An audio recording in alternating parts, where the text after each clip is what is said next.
And it's nice to be back at this Council's meeting. We say in Arabic, عود حميد. Mr. Bosch, congratulations on being the chairman. And of course, John Duke Anthony, thank you for all you're doing. Congressman Findley, you deserve more than that prize. I applaud you, sir. Before I get into particulars, let me say that Saudi Arabia, with its stability and influence, plays an important regional and international role, working diligently to address many of its major international and domestic concerns.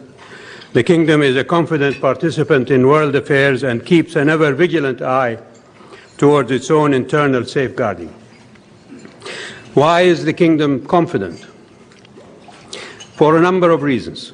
Saudi Arabia is the cradle of Islam, a religion that has today an estimated 1.2 billion followers. Saudi Arabia represents 20% of the combined GDP of the Middle East North Africa region, and an estimated quarter of the Arab world's GDP according to the latest IMF numbers, making it the economic engine of the region and an effective partner and member of the G20. The Saudi stock market represents over 50% of the entire stock market capitalization of the MENA region, and the listed Saudi companies make up 5 of the top 10 companies in the region, with the top 2 slots being the Saudi conglomerates Aramco and SABIC. The Saudi Arabian Monetary Agency, the Kingdom's central bank, is the world's 3rd largest holder of foreign exchange reserves, managing about $850 billion, and holdings of $500 billion are in private hands. Last but not least, Saudi Aramco, the Kingdom's national oil company, is the world's largest producer and exporter of petroleum and has by far the world's largest sustained production capacity infrastructure at about 12.5 million barrels per day, and also has the world's largest spare capacity currently estimated at about 2.5 million barrels per day, or about 70% of global unused capacity.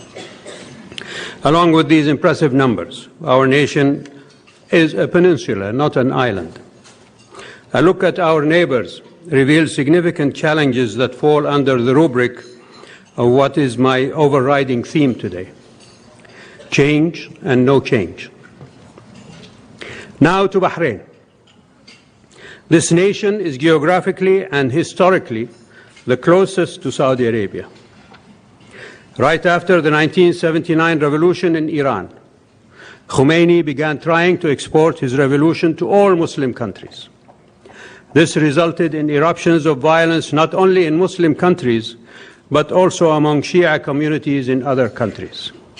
You may remember the Massachusetts Avenue Mosque and the takeover by Iranian-supported vigilantes there.